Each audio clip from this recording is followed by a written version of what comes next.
Voilà. Et si vous voulez pas, vous levez même à 11 h du soir et criez Messi, Messi. Sortez le pyjama et allez vous coucher tout de suite, messieurs dames. Peu importe la nationalité, peu importe ce que vous voulez.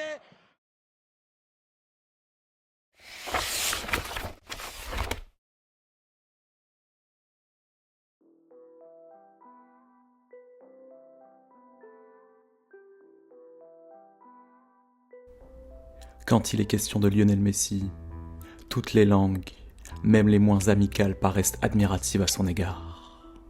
Car quoi qu'on puisse penser de l'homme, toutes ont d'une manière ou d'une autre fini par admettre du joueur qu'il est sans conteste l'un des plus grands, si ce n'est le plus grand de l'histoire.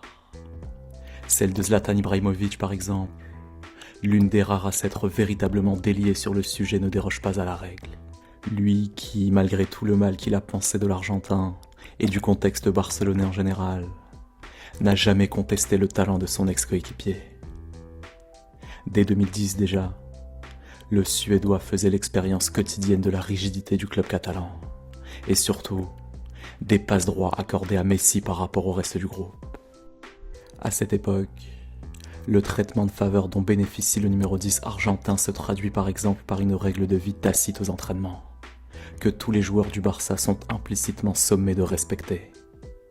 Ne jamais jouer trop physique à l'encontre de Messi lors des oppositions.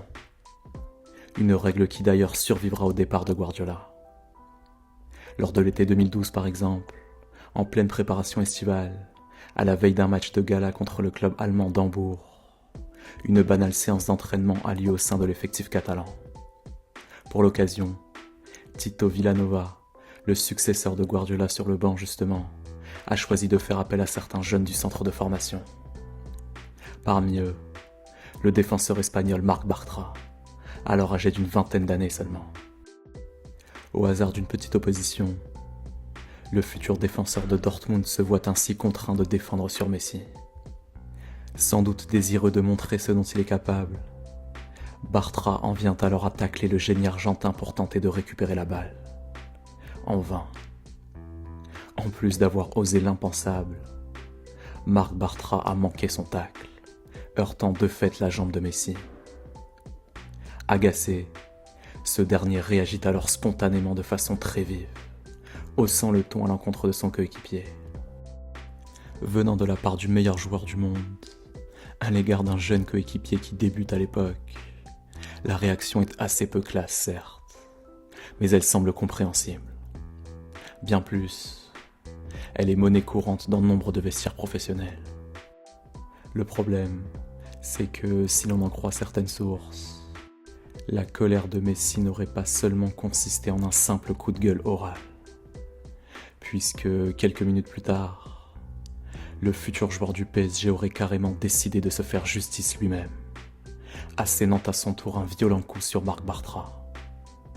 Témoins de la scène, certains cadres du vestiaire barcelonais eux-mêmes auraient trouvé cette réaction totalement disproportionnée, allant ainsi jusqu'à reprendre verbalement leur numéro 10.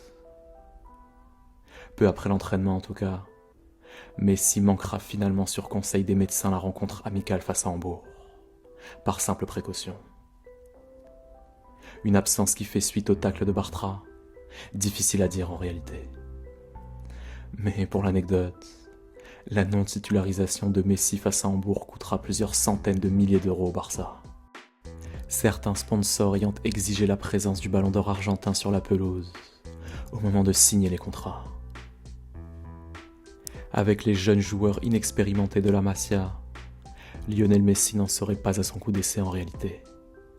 En cause par exemple, l'attitude de Cristian Tello cette fois-ci, coupable lors d'une rencontre de Ligue des Champions d'avoir gâché une occasion de contre-attaque en jouant trop perso, plutôt que de donner la balle à Messi. De quoi faire dire à ce dernier selon les experts en lecture labiale. Mais qu'est-ce que tu fais ?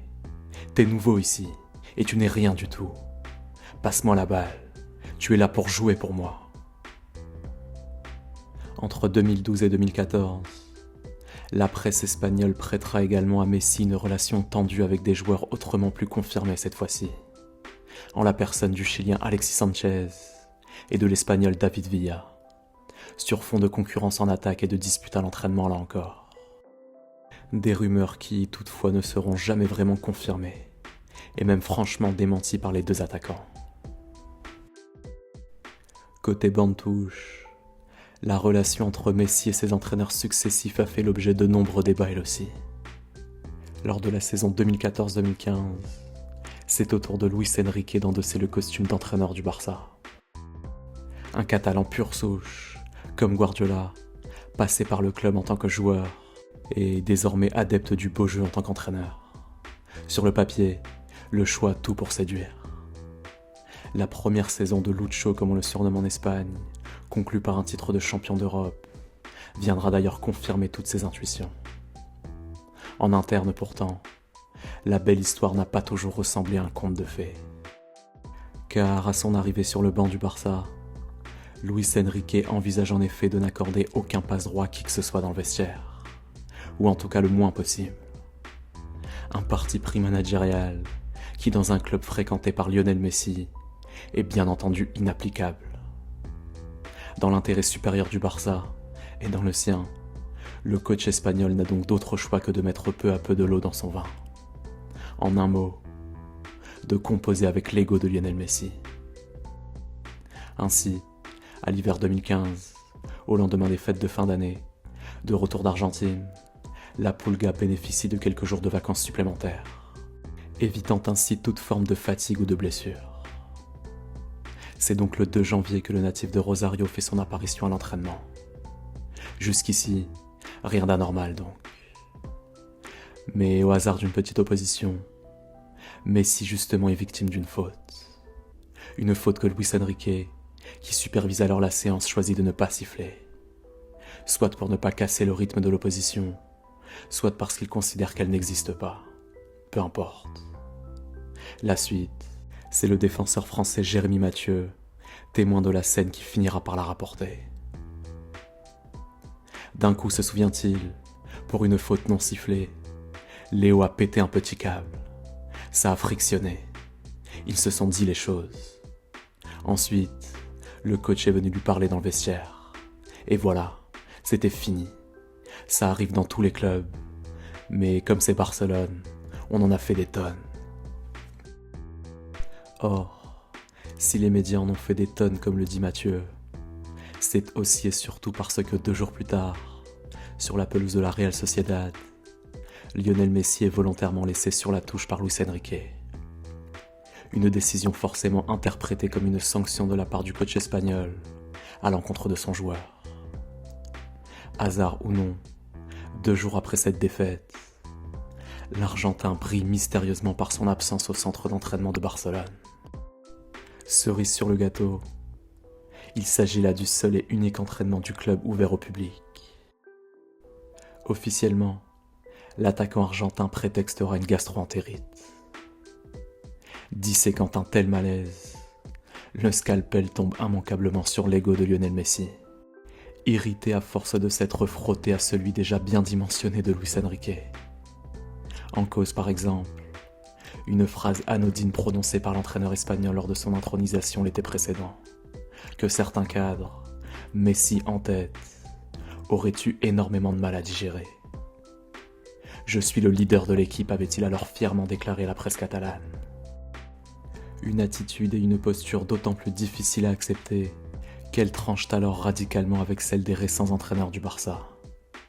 Du regretté Tito Villanova à Tata Martino, tous deux connus pour leur discrétion à toute épreuve.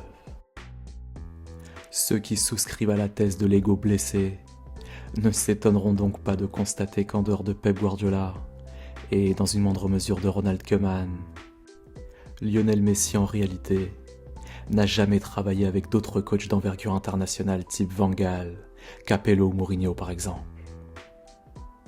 Pour l'anecdote en tout cas, quelques heures seulement après sa brouille avec Luis Enrique, Lionel Messi s'abonnera comme si de rien n'était au compte Instagram de Chelsea. Comme s'il s'agissait pour lui de faire planer sur ses dirigeants la menace d'un possible départ. Ironie de l'histoire, la presse évoquera à l'époque l'intérêt de plusieurs écuries anglaises. Et déjà, celui du Paris Saint-Germain.